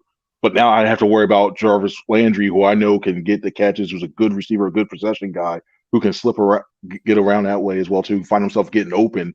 Oh, yeah, let's throw Devonta Smith or put Quez that way, too, to get some speed. I think you have a lot of, or even Dallas Goedert. I think that poses a lot of matchup problems that you don't necessarily have to have a guy that says, okay, I'm going to run past you and go 20 yards, and then I'm going to try to chuck it. And I don't really respect that guy because I don't know if he's going to catch the ball. It's a 50-50 chance he's going to catch that ball. And last year was probably 40-60 when it came to Quez. So I think if you add a guy with Landry inside that way, you got to pay even more attention to that inside. And I think that can open up the spacing a little bit as well, too. I know it's not going to be in the conventional way, but I think that Landry provides the opportunity if you put him in there. Here's what I think about Quez and his speed. And he's not going to reach the level of Derek Barnett wrath of yours truly, but he's starting to get close. Quez can run fast, then straight line downfield. Here would be my take if I were an opposing defense coordinator. Go ahead. I don't think you're going to catch it anyway. Can't do that.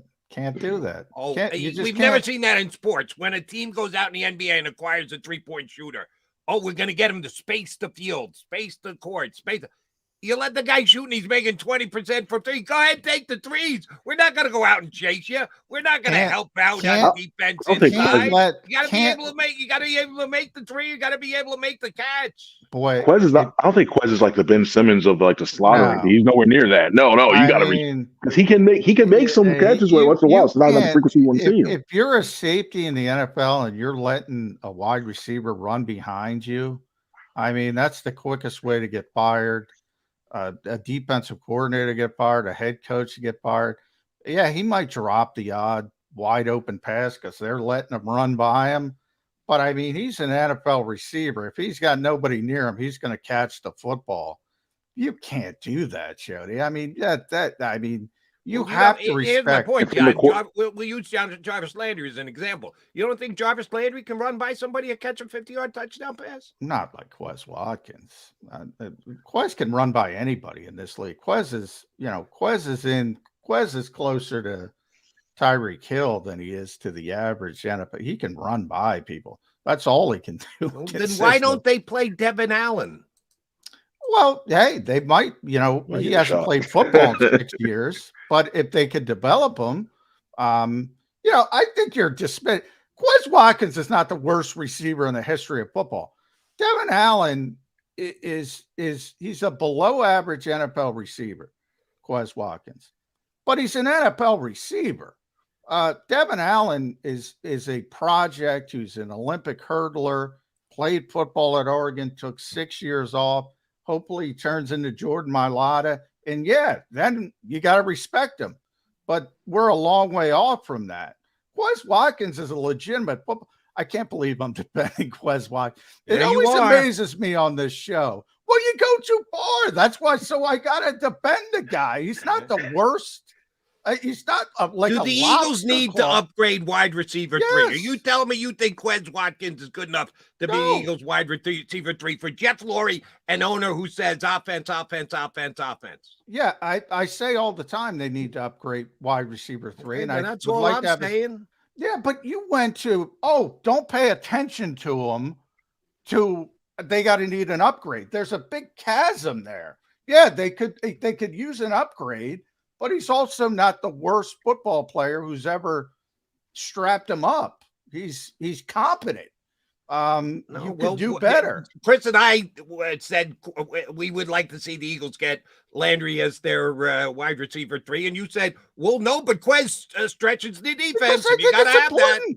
I said I would prefer a young guy who can stretch the field. I want that speed because the Eagles offense, and the same thing with the running game. Same thing with Bijan Robinson. Why I don't want Bijan Robinson? Because they don't need him because of the way they space the field. Jalen Hurts is a big part of that. His ability to threaten the backside in the running game. And Quez is a big part of that because he can run by people. And Nick has brought this up. The head coach has brought it up. Now, is he part blowing smoke up, try to build Quez Watkins back up after a disappointing season? Yeah, I'm sure he is. But the guy runs a 4.32. It's funny you guys mentioned Bijan because I'm looking at when it comes to 30, I wouldn't mind him seeing Gibbs in that, getting Gibbs out of Alabama in that role because I think you can use him not only as a running back, but he can be your defect.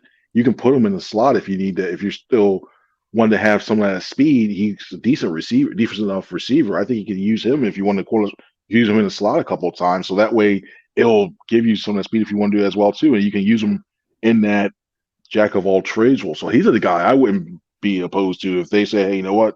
If they don't move, they stay at 30. I take the risk and even take him in 30 overall because I don't think they'll be able to get him where they're picking right now in the second round. But he's a guy I think you can put him in the slot once in a while. He can help you out there too.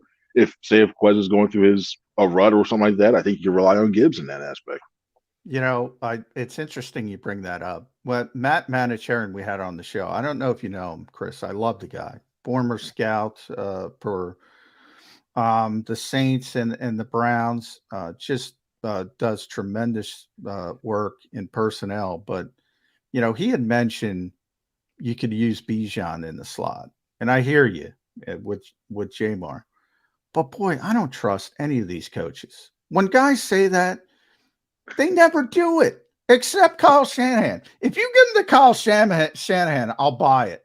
Anybody else, when I hear, oh, you can play him like a slot receiver, they're not going to do it. So why are we talking about it? And I love Matt, but nobody's using Bijan Robinson in the slot. That they might do it occasionally, but they're not using him as a slot receiver consistently. I hear what you're saying, off-season talk, we all do it. But boy, nobody does it. And Kyle Shanahan. Well, the reason why I think that you can do is on that as well too. Not only this line of a traditional slot. How many times do we see those running backs just run off just to the sideline to stand around there? I think you can. I think you can legit just put him in motion that way. Treat him like he's a slot guy. Put him out there slot, and then when all of a sudden space cleared out, and then you're looking like, oh, I got a Mike going out to try to come.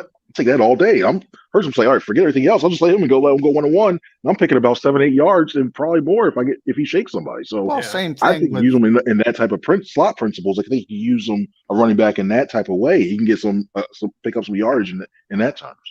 I'm with John on this one. The last back we heard about they could use in the slot was Kenny Gainwell. When they drafted Kenny Gainwell, they said the same thing. And they can split him out and use him in the slot. How many times this year did Kenny Gainwell line up as a wide receiver? 12, well, they use a bunch of empty games, sets, as Chris says, but it's a decoy. It's a decoy. Nobody uses it. Yeah. No, I wouldn't want to use a first-round draft pick on a decoy. That's just me. I think that would be a waste of value.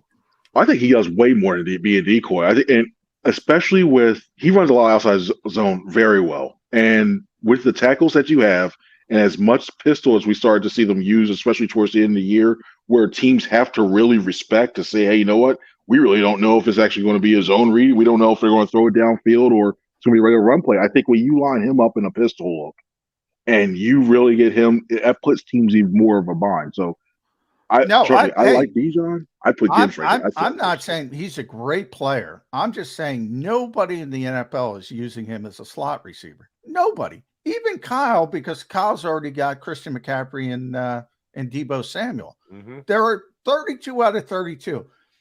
Chris, I don't care what they say today. They might line him up in the slot occasionally, once every blue moon, and they might even throw him the football. But I'm saying consistently, nobody's doing that. So I thought they made Gibbs like he's your wide receiver 3. No. I thought about you can just use him in that slot position to go ahead and offset some of the stuff if you're worried about Quez really having some issues. He's a running back through and through. I was saying if something happened where you wanted to offset some of the stuff, he didn't want to put all that pressure on Quez. You think you have another option that get him on top of his as a running back because you're going to need one for the next few years anyway. So. All right, last one for me, and I appreciate the fact that you are NewJersey.com as a Jersey guy. I ran this by Missinelli yesterday. He couldn't jump quickly enough at Jair Brown from Penn State, the former Trenton kid, coming back to the Delaware Valley, and as a Philadelphia Eagle, they could use upgrade at safety. Where do you think he's going in the draft? Do you think the Eagles have interest? I like him in the 3rd round. I mean, the fact that you get the title of Takeaway King, I'm taking that. All right, you piqued my interest already. All right, cool. Wait, you're from Trenton too? All right. Well, for me, I know I got stories for days if I want to on that one too, but I look at him. I think he can go anywhere from 3rd or 4th. And if I'm the Eagles there and he's still on the board, and you bypass Branch and you're like, and forget the guy from Illinois. Why am I blanking out right now for it? I didn't drink last night. I don't know what's going on. But if you get the guy from Illinois right there, you're going to get it. If those guys are gone, then I think you start to look at him. Talking about Witherspoon and the person. No, the Illinois safety. Oh, Brown. Yeah, Brown. Thank you. Yeah. No, Jair. Brown is the Penn State kid. Jair. I forget his name. I'm sorry, guys, but when you look at if they're gone and you still need a safety, I think you take him. You seriously consider him in the 3rd round, and it obviously goes by how the 2nd round, what you do in second, 1st round, all that stuff, but. I think he's going to be in the 3rd or 4th, and he's good. He's good. I like his instincts. He's more of a box safety. I like the way and this is going to sound weird because the Eagles don't do it as much as they like to. We may see it. We don't know what we're going to see out of Sean Desai, but I think he's a good pass rusher on the blitz. I like that as well too. If you bring that aspect to there, you can use that as well too. So I think Brown gives you that defense a lot of different tools that they can use. And and it's Sydney. It is Brown. It's Sidney Brown. They're both Brown. Sidney Brown. So Sidney Brown. Yeah, he's big. You know who I want, Chris? And at St. Franklin News, make sure you follow Chris. Does a tremendous job at nj.com. Read him there. Brian Branch. I just want the guy. I want him. He's a mirrored player. That's what they like. He can play in the slot. He can play safety.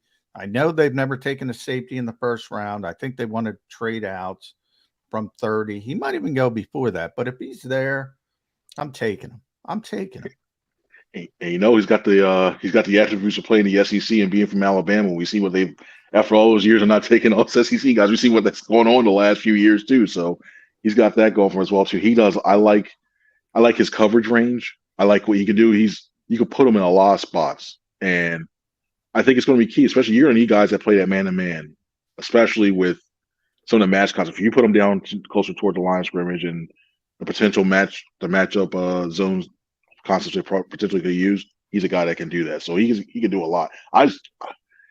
It all depends if the Eagles are willing to trade up at 30 or they move back, depending on how far we move back, because I think he's going to go in the early 20s somewhere in that round because I think he's that good. All right. Isn't it close between Alabama guys and Georgia guys as to which SEC team the Eagles have the most of?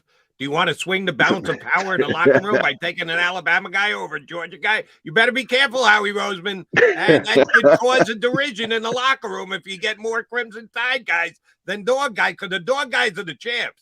They're the ones that keep winning the pelt. Yeah, man. Not the Alabama guys. Well, you got to bring in Jarvis Landry, then you bring in the LSU. Nobody runs deeper than LSU guys. You know that those guys stick together. The LSU guys, man. And we know how awkward it's going to be during the week of the SEC championship game with all those Alabama, Georgia guys in the locker room. What the heck's going on? Oh, that's going to be fun.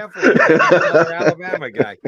Chris Franklin, thank you very much for hopping on. We will get you up after the draft to get your analysis thereafter. Thanks for jumping in today. Hey, guys, thank you very much for having me on. Y'all have a good one now. That is Chris Franklin. What's the T stand for again? T for Temple U, it's supposed to be, but not for Franklin. T for Trenton? Chris, yeah, Trenton time. Yeah, let's see. It's South Jersey Times. I'm looking at Lehigh Valley Times of Trenton. So, yeah, it's probably the Trenton Times. He's all over the place. He wants the Trenton guy, Brown from Penn State, coming back here. 2 days in a row, we've had somebody on who has advocated for the player. Missinelli because it was Happy Valley. Chris Franklin because he was a Trenton high school kid. We should have asked Gill about a West Virginia guy. Who's the best West Virginia guy in this draft? I got to look it up. But he would have been ballyhooing him, whoever it might be. Even if he's a UDF. Undrafted free agent. They gotta have. They're still good enough. You sure that you think West Virginia's got a guy going in the top? Well, in the draft, yeah, I think somebody's going to get drafted. I can't tell you who, but they got to work on that one. Come up with a name of a guy from West Virginia. All right, they weren't real good this past year. No, I know, but they still got to have some talented players. That's a big enough program. All right, I'm going to find somebody. One would think. I'll await your name. He's John McMullen. I'm Jody McDonald. We'll come back, put a bow on the show here on Birds 365.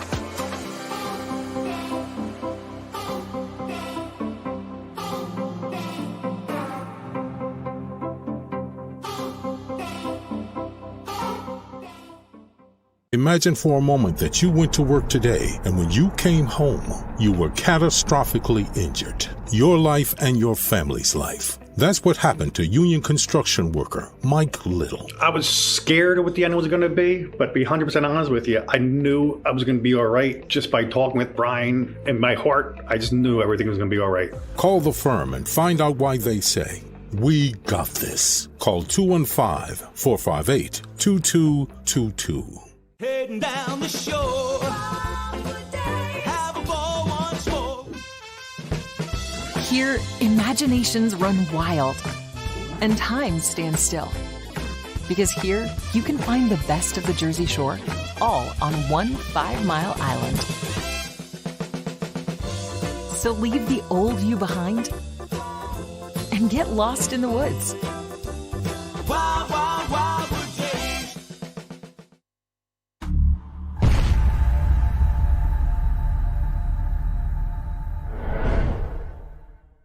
They're carving them up, and good play calling along the way. First and goal at the 6.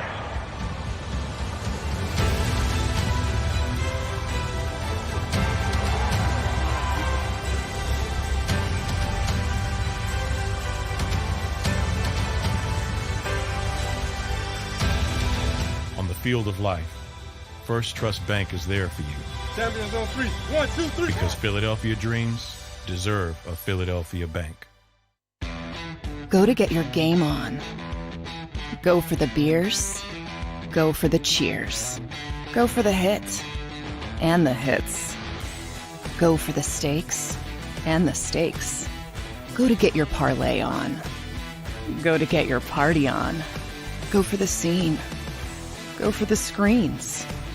Go for the gallery. Go for the win. Go to Ocean. Visit theoceanac.com to plan your visit.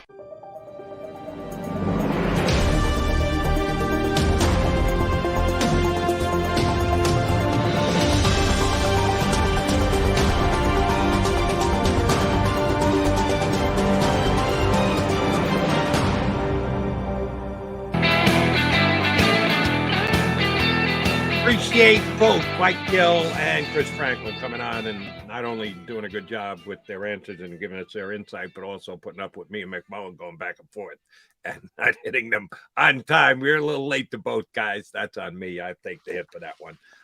Johnny Mac, tomorrow, we got a good show planned because we got Tommy Lawler early and Adam Kaplan, who we haven't had on the show a little bit later in the program.